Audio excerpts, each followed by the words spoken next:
Hey there, and welcome to Making the Most of It, a conversational podcast aiming to educate, enlighten, and empower through intimate and timely conversations with industry-leading health professionals, entrepreneurs, moms, dads, athletes, and beyond. I'm Jennifer Morgan, pediatric occupational therapist and host of this fun, new digital adventure. I'm so excited you're joining the conversation. We've got lots to discuss in this precious window of time, so let's get started. This is Making the Most of It.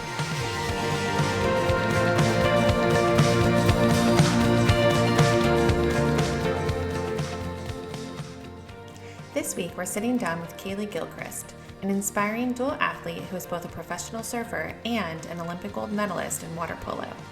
Kaleigh walks us through her life leading up to her amazing professional feats, the balances of being a student athlete, and overcoming challenges like the accident in South Korea, in which Kaleigh sustained traumatic injury following her team's win at the 2019 World Championships. Kaleigh candidly shares with us the story of her rehabilitation after the accident, including mentorship from Kobe Bryant. Join us in an enlightening conversation about the importance of asking for help and the power of enjoying the present moment. Hello. Hi, Kaleigh. Thank you so much for joining us. And Yes. I'm just really excited to have you here and chat with you briefly just about your story and your experiences. And I checked out your website. Super impressive. Thank you. Yeah, so we'll just jump right in. Perfect. Well, first of all, congratulations on all of your accomplishments and especially for winning a gold medal. What was that experience like in Rio? It was, a dream come true. It was my first game, so I didn't really know what to expect. And you've gone to other big tournaments, but nothing kind of equates to the Olympic, especially, we're a smaller sport in water polo. We're hoping we grow and whatnot. But to have, thousands of people at your games is unreal. And just the camaraderie that the Olympic entails, which is all the countries coming together and kind of are united for sport, is pretty unreal. We all have our differences, but I feel like for those 2 weeks, we can put those aside and just really celebrate sport. And then just to have my family and friends down there is a dream come true. And my dad swam in 2 Olympic Games for Canada, so to kind of follow in his Amazing. footsteps was a really special moment for our entire family. So you are a dual athlete, which I know is rare, right? Being a professional athlete, but having 2 sports that you excel in and that you basically do full time. So let's back up a little bit. I know you started water polo and surfing at a very young age in Newport.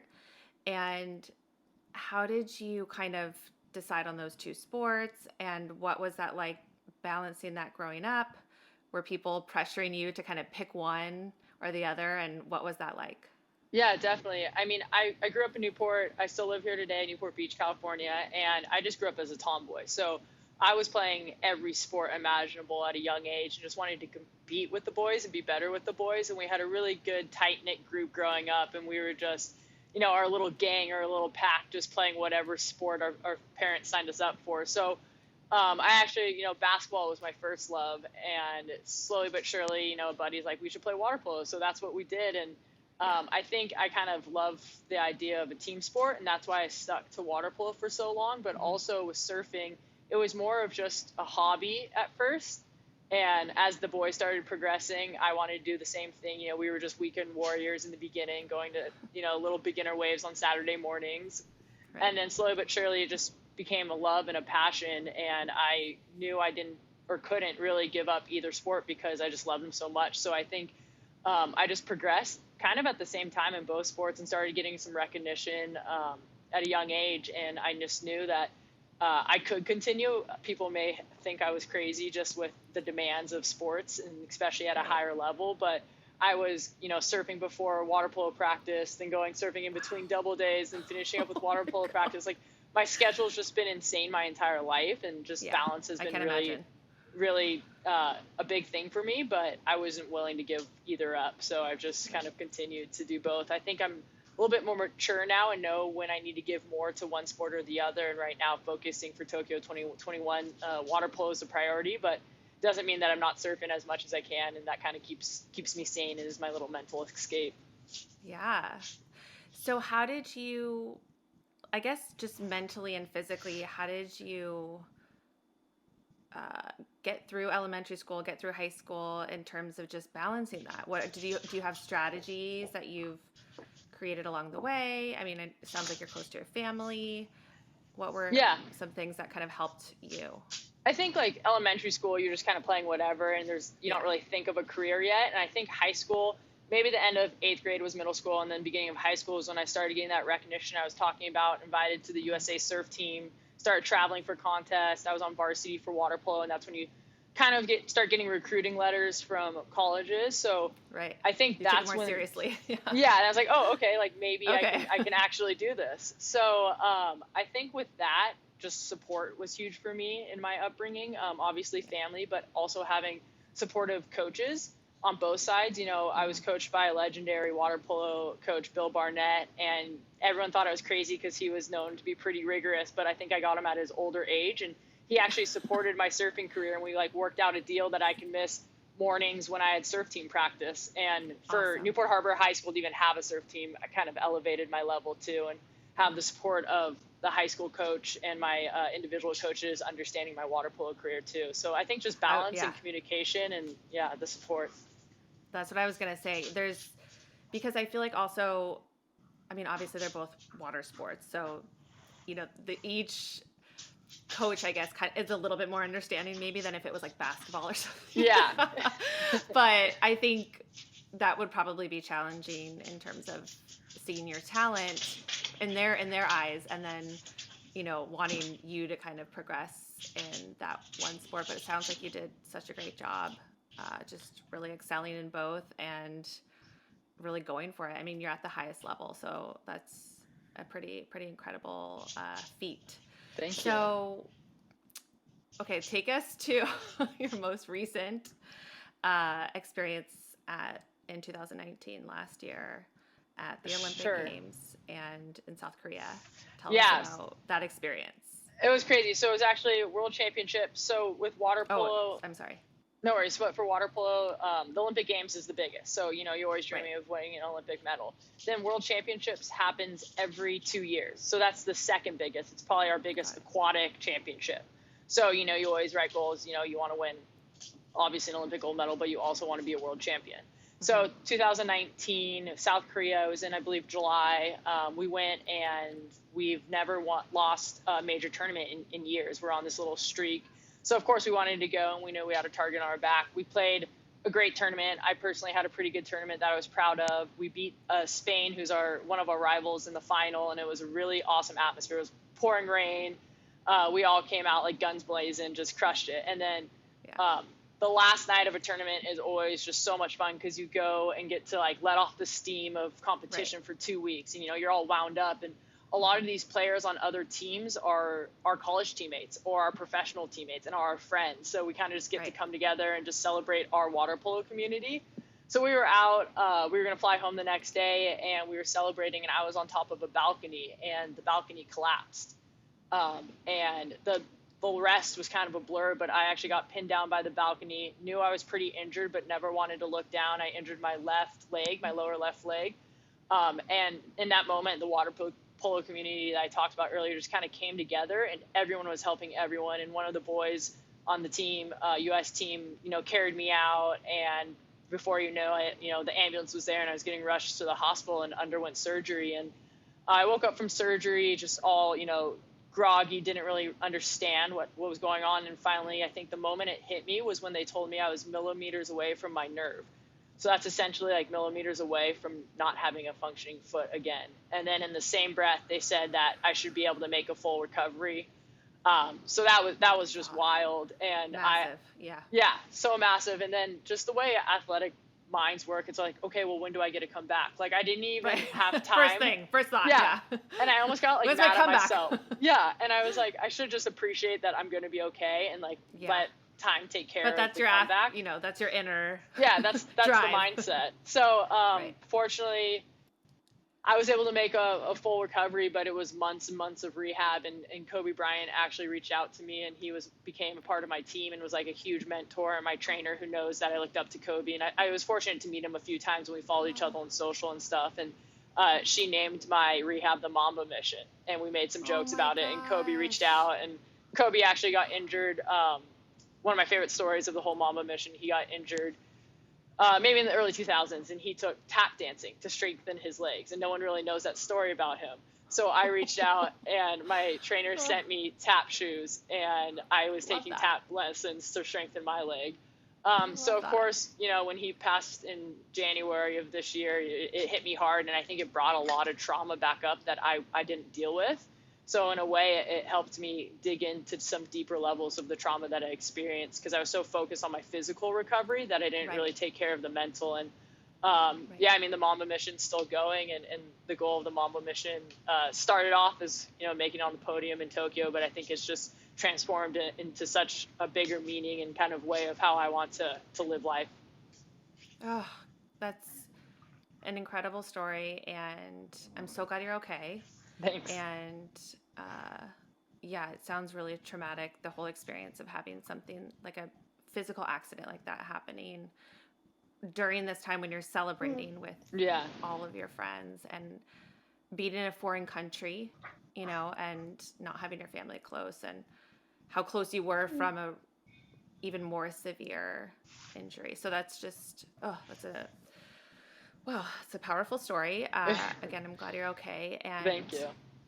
I think that actually kind of brings me to my next question. That story about Kobe is, I didn't know that you guys had. That's such a great relationship you guys had. Yeah, it was special.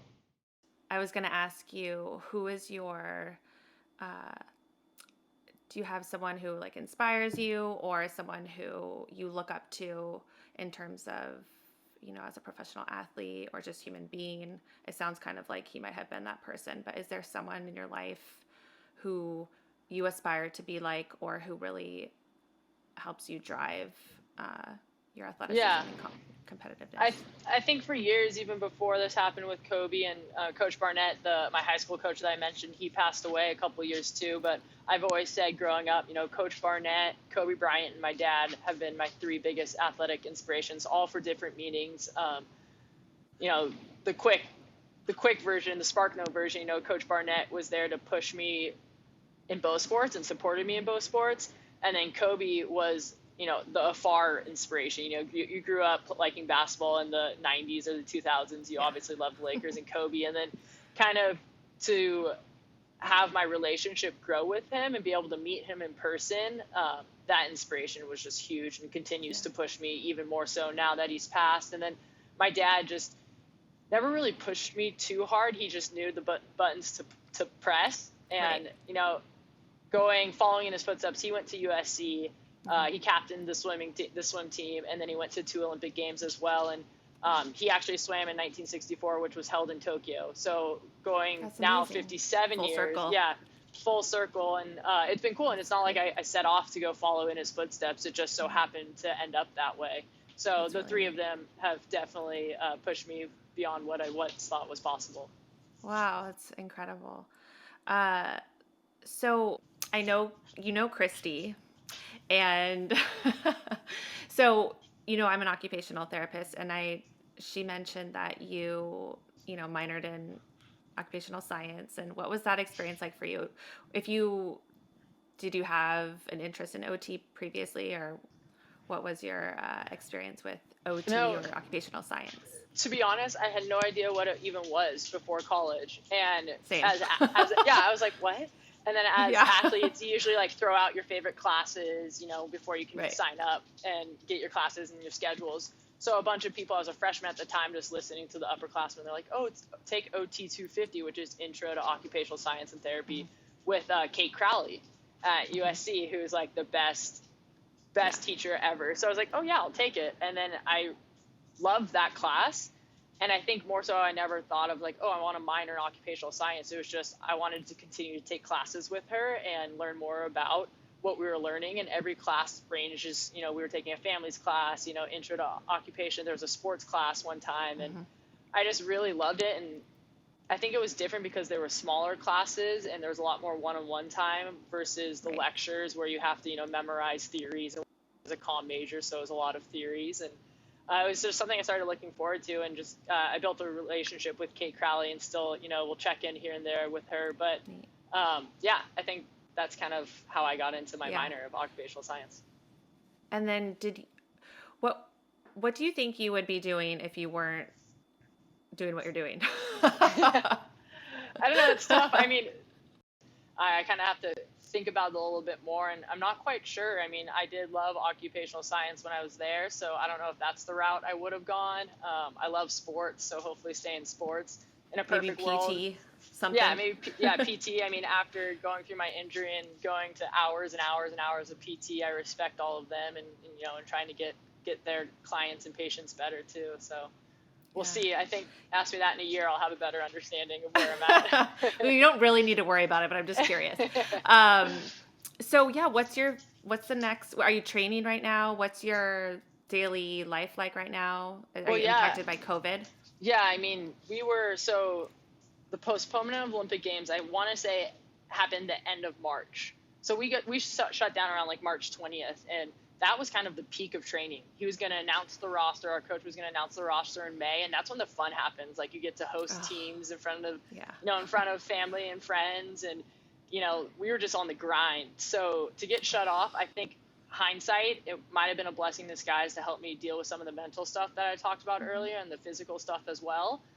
But we started back up, and it's been a really slow ease into it. Obviously, with COVID, we're trying to figure out how we can continue to train hard but stay safe, and we get tested almost every day. We have a great trainer and doctor that are supporting us, but we actually have a 2-week break off, start back up next Monday, and we're back to the old schedule, 6 days a week, double days, the whole shebang. So hopefully we'll start traveling and competing with other teams soon if it's safe. And as of now, the games are on. We don't know what that looks like yet. We don't know if fans will come or if there'll be an opening, closing ceremonies or whatever it may be. But, we're training to be on top of the podium. So I'm excited for the last little hurrah of water polo for my career. Yeah. Well, thanks for taking some time during your break to chat with me today. I really appreciate that. And I hope you're getting some nice R&R. Yes.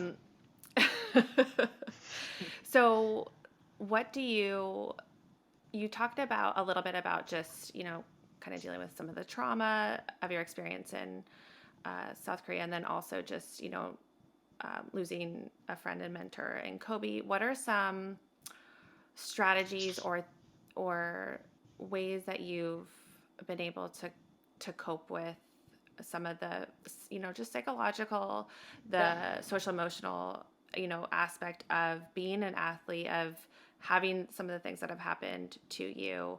As OTs, we definitely take all of that into consideration, and, personally too, just what kind of practices do you kind of incorporate, or what do you want to share anything about just that experience? Sure. Yeah, I'm super open to it because I know there's a lot of people that go through it. And people ask me after the injury, like, oh, have you reached out? Have you talked to anyone? And I was like, no, not yet, but I will. And, before you know it, it was February. We were in Colorado Springs, whatever that is, 7 months after the accident. And I was up. Kobe's memorial service was that day too. So I was watching it. And then the next day in the pool, I had a panic attack. And I've never really dealt with panic attacks. And then I was like, okay, something's not right. I remember feeling kind of at ease. The next day I continued to practice and it was okay. The following day, my coach comes to check in on me at breakfast, and I was just getting ready for treatment to go train. And we started talking, and I actually fainted in his arms with another panic attack. And so that was finally the realization of okay, I need help. Stop pushing it away. And fortunately, we have a great sports psych that was in Colorado Springs. My trainer, Larnie, who was there every step of the way, who was there in the hospital with me, was there as well.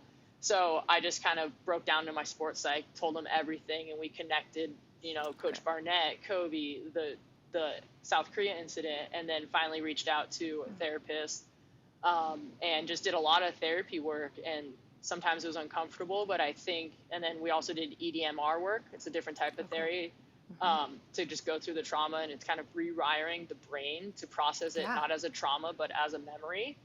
And I'm still doing stuff, an elevator. There's a a situation in the hospital where I started having panic in an elevator. So I go and I sit in an elevator for an hour to let my panic go down and, just realize that I am okay and not having my body go into that fight or flight mode. So there was a lot of work, and I, going back to what I said earlier, I don't know if I would have been able to give the full effort and into that work as if I was in full-time training. Having that break from water polo and being at home because of COVID, I was able to do 2 or 3 therapy sessions a week and just really deal with some of that stuff. And I know, the panic will still arise, but now I have tools to deal with it. And hopefully I don't have to have that, the complete panic attacks that I dealt with in February. Right. So that was kind of the boiling point, the tipping point to have you start to get some of, just to deal with some of those things so they don't come out during the middle of a game or like in a way that is unsafe, right? Yeah, and also exactly. allow you to perform at your best, So, well, thank you for sharing that. Of course. I think that it's important that people know that therapy's great. Yeah. It can work it is. for anyone. And I think athletes especially, I think about that. I think that would be just such a neat career to have, honestly, to be a sports psych, because there's so much mental energy and capacity, just having your head clear. There's just so much that goes into that aspect of being a competitor and an athlete. I can imagine. I always think about that when I'm watching big games or, big events. How do they like keep their cool, use the adrenaline, but also do their best and stay calm. Yeah, definitely. And I think there's more talk around it. Kevin Love, basketball player, DeMar DeRozan, all those guys are coming out and talking about mental health, which is great. So hopefully, slowly but surely, we start to break down that stigma, and it just becomes the norm to talk about and to get help. I agree. Well, thank you so much for sharing. I agree 100%. And I guess to close, what would you say would be one piece of advice or just kind of like life lesson that you've learned that you want to share that you feel like just kind of sums up your experience, or, just piece of wisdom that you want to share with people? I mean, the biggest thing that I learned after South Korea and after everything I've been through in the last year and a half, it's just to enjoy the present. As cliche as that might sound, that's what matters. And, to live, laugh, and cry a lot too. Don't be afraid to cry. I've cried more in the last year and a half than I have in my entire 28 years combined. I think a lot of us have. This 2020 is just like kicking our ass. And that's totally okay. But just cherish your loved ones and live in the present. I don't think it's cliche at all. I think it's so true. And I 100% agree. And I hope that more people can feel that and experience that, because I think that's the key, Yeah, definitely. So, well, thank you so much, Kaleigh, for taking the time again during your break, and congrats on all of your accomplishments. Congrats on making it through the challenges that you've experienced. And I wish you all the best in your future endeavors. And I am so excited to see all the things that happen for you. So thank you. So glad I could come on and chit chat with you, and appreciate it. Thank you.